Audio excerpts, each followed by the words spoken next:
guys खुलुमबाय नोंथांमोनखौ आंनि गुबुन मोनसे गोदान भिडिअ बरनायाव हरनाय थाबाय स' दिनैनि भिडिअआ जाहैबाय नै दायो नानिजों आंनो थांगोन आरो ओंखाम जाखांबाय जोङो ओमफ्राय ओंखाम जाखांनाय लोगो लोगोनो थांलायनोसै ना नानि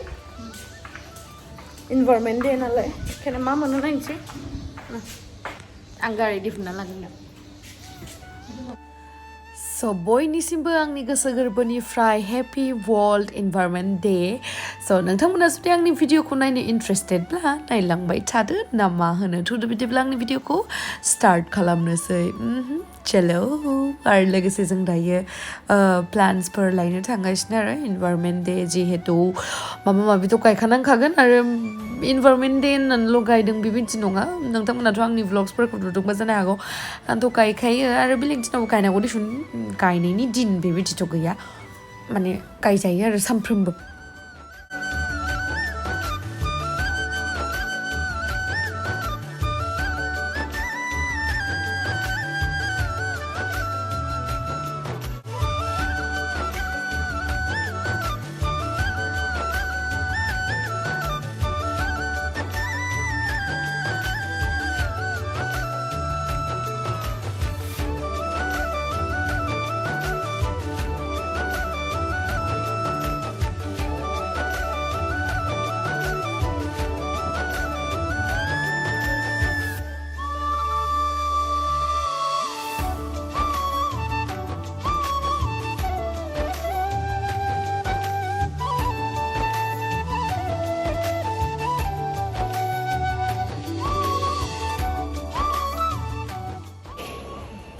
जों दा मा बे बिफांखौ लागोन होनना सानदों आरो ओमफ्राय दा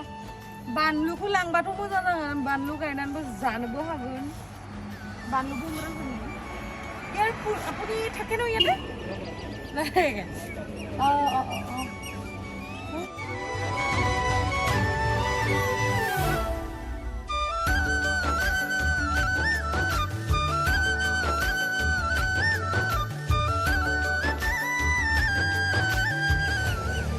बानलु बमराखौनो लांसैलै नै आयै जि मोजां नुवाखै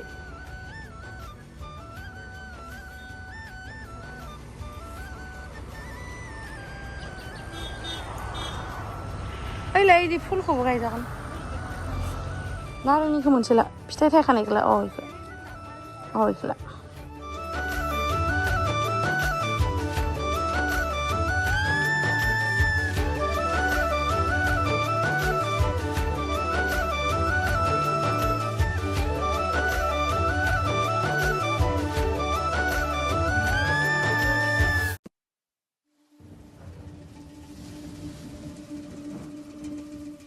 दायो जोङो गायना होनोसै बे बानलुखौ बेयाव गायस्लायनोसै आरोना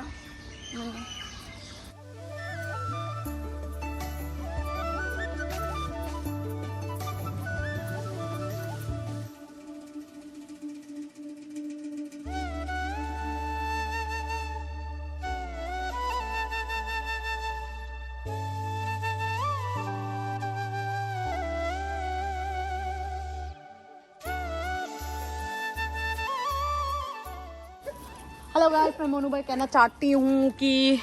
ये जो फूल है गुमसुदा है मन बढ़िया फूल तो आङो नारेंसो गायगोन आरो दै फिथाइ थायखानाय जल्दि जल्दि फिथाइ मोनजानायनि बानलुबो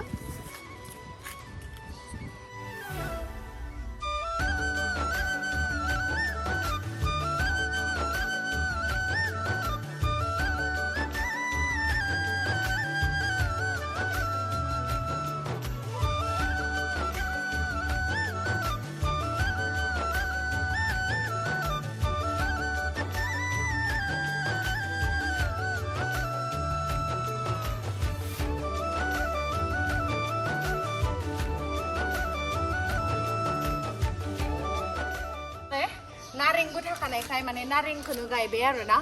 नारेंखौ मोनजागोन नालाय गरम दिनाव हो गया ये है गेम सुदीमारी का आज वर्ल्ड नि इनवायरमेंट डे नि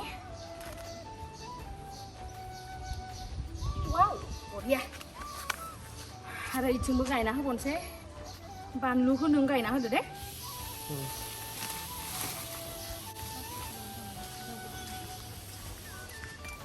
बिबारखौनो गायना होनोसै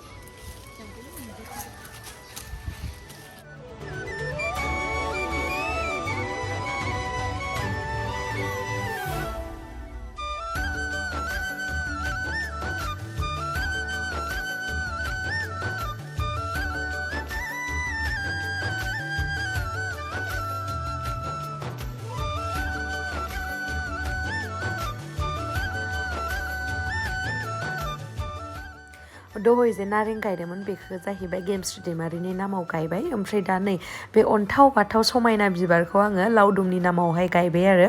इनभारमेन्ट डे जिहेतु बेनि थाखायनो लावदुमनि नामावनो गायबाय आं नैबे बिबारखौ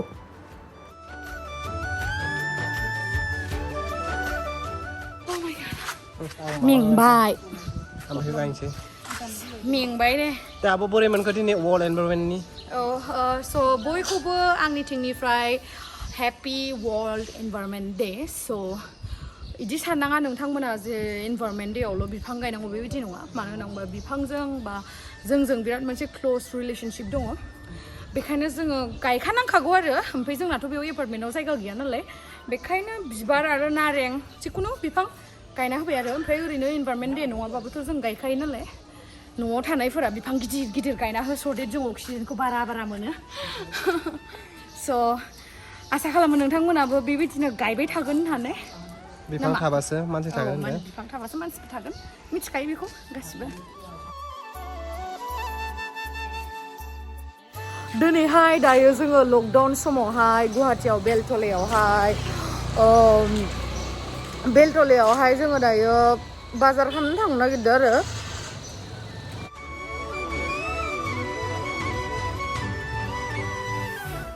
आयौ दै जादोंलै नै बिराद दै जादों बेलतला में पानी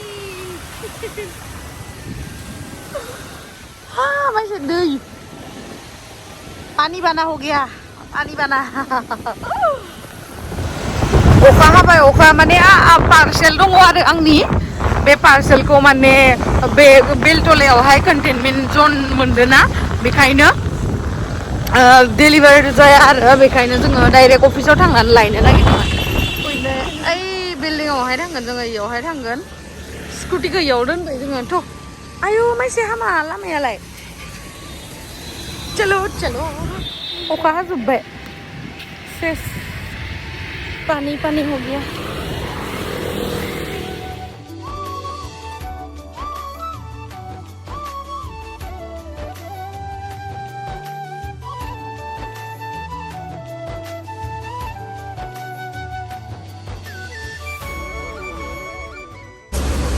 मास मोनसे बारबायमोन डेलिभारियानो जाया ओमफ्राय दा आं गावनो लांबायसो थाबाय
So नै दायो आं रुमाव मोनफैबाय ओमफ्राय रुमाव मोनफैनानै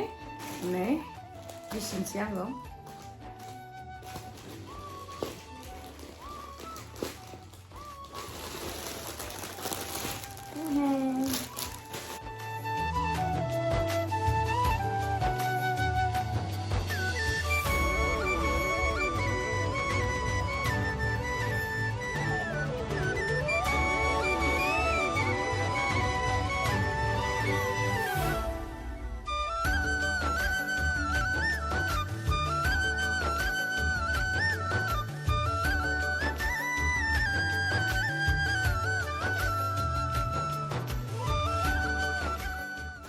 ये तो बहुत अच्छा है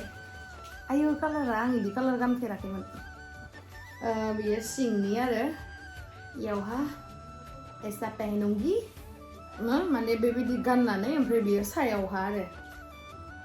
माखौथो ओरैनो नोंथांमोननो बोर लाना दिन्थिबाय थानो डाइरेक्ट गाननानैनो देखायनोसै मानो होनबा आं नोंथांमोनखौनो बिराद अनो नोंथांमोननि थाखाय आं गासिखौबो खालामनो हागोन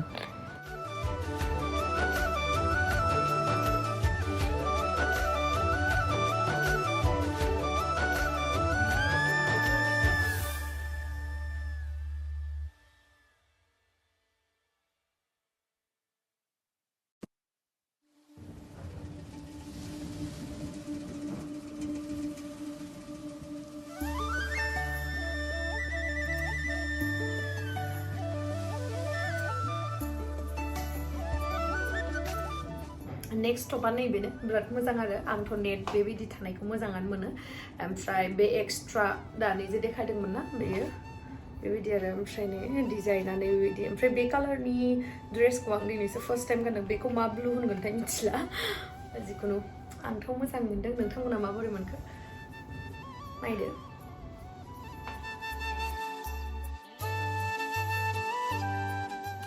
ओमफ्राय नै आङो दायो दुगैयै लोबै आं दायो देलायखांबाय आरो दख'ना सख'ना गानबाय एसे देलायबाय एसे रिलबो बानायदोंमोन इन्सटाग्रामावहाय ओमफ्राय दायो आं फेसबुकावहाय लाइभ होनोसै